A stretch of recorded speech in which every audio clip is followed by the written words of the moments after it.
الحمدللہ وحدہ لا شریک لہ والصلاۃ والسلام علی من لا نبی بعد۔ حضرت ابو ہریرہ رضی اللہ تعالیٰ عنہ فرماتے ہیں، رسول اکرم صلی اللہ علیہ وسلم نے ارشاد فرمایا، من قام لیلۃ القدر ایمانا واحتسابا غفر لہ ما تقدم من ذنبی۔ جو شخص ایمان کی حالت میں خلوص نیت کے ساتھ لیلۃ القدر میں عبادت کرتا ہے، اللہ تعالیٰ اس کے گزشتہ گناہوں کو معاف فرما دیتے ہیں۔ یہ روایت صحیح بخاری میں موجود ہے۔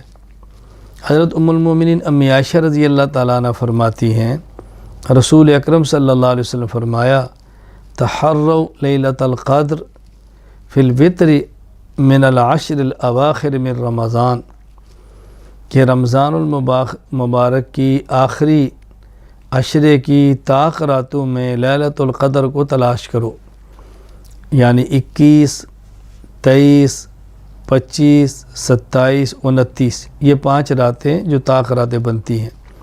یہ روایت بھی صحیح بخاری کے اندر موجود ہے۔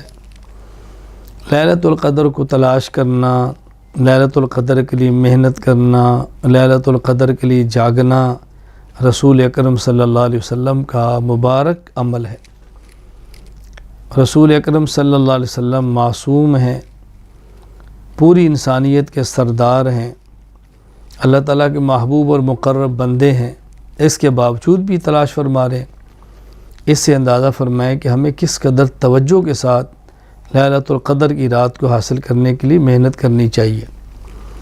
حضرت ام المومنین امی عائشہ رضی اللہ تعالیٰ عنہ نے عرض کیا، یا رسول اللہ، میں اگر اس رات کو پالوں تو مجھے فرمائے میں دعا کون سی مانگوں؟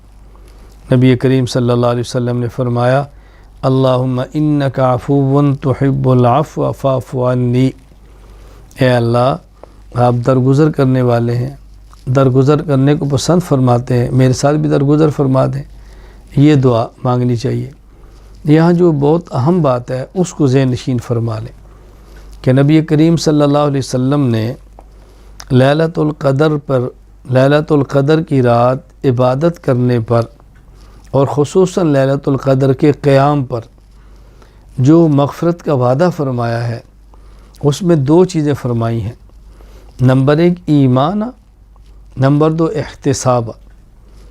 ایمانن کا معنی ہے عقائد کا ٹھیک ہونا، احتساباً کا معنی ہے نیت کا ٹھیک ہونا۔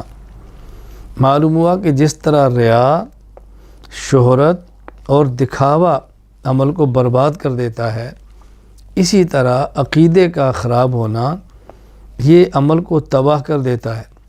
میں اس سے سمجھانے کے لیے اس سے بڑھ کر ایک بات کہنے لگا ہوں، عقیدہ فاسد ہو عمل بنتا ہی نہیں ہے۔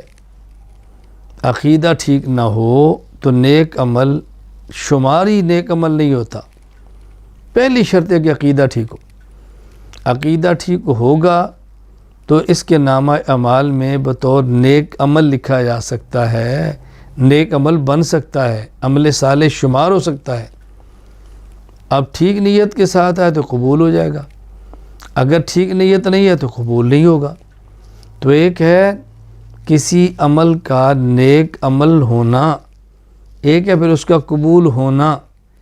تو نیک کسی عمل کے عمل صالح بننے کے لیے بنیادی چیز عقیدہ ہے، پھر اس عمل صالح کے قبول ہونے کے لیے بنیادی چیز وہ نیت کا ٹھیک ہونا ہے۔ قبولیت اعمال کے لیے 3 باتیں بہت ضروری ہوتی ہیں، عقیدہ ٹھیک ہو، نیت ٹھیک ہو، عمل سنت کے مطابق ہو۔ عقیدہ ٹھیک نہیں ہے، عمل صالح ہی نہیں ہے، سنت کے مطابق نہیں ہے، عمل صالح ہی نہیں ہے۔ اور اگر عقیدہ ٹھیک ہے، عمل سنت کے مطابق ہے تو عمل تو صالح بن گیا ہے، لیکن چونکہ نیت ٹھیک نہیں ہے تو قبول ہی نہیں ہوگا۔ اس لیے اس بات کا خیال رکھنا بہت ضروری ہے۔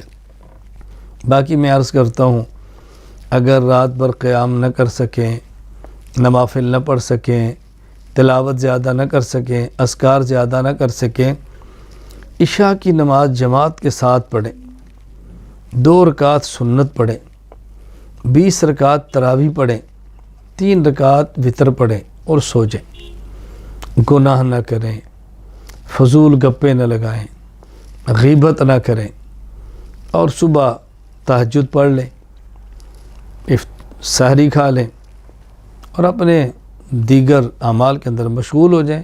اللہ تعالیٰ سے امید ہے اللہ تعالیٰ رات عبادت کرنے کا اجر عطا فرما دیں گے۔ اس لیے اس رات کو بہت قیمتی بنائیں اور قیمتی سے قیمتی بنائیں۔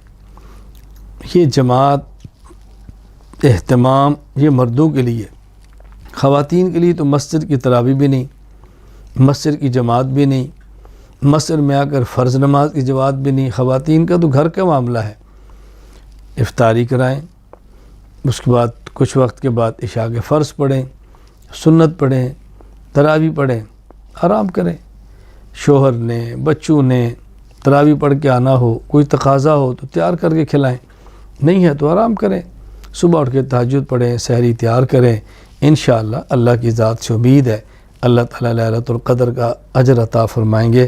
بہرحال اس رات کو ضائع نہ کریں، زندگی میں کبھی کبھی آتی ہے، نہ معلوم آئندہ رمضان میں جئیں گے یا نہیں جئیں گے، اس دنیا میں ہوں گے یا نہیں ہوں گے۔ اللہ تعالیٰ ہم سب کو لیلۃ القدر کی نعمت عطا فرما دے۔ وآخر دعوانا ان الحمد للہ رب العالمین۔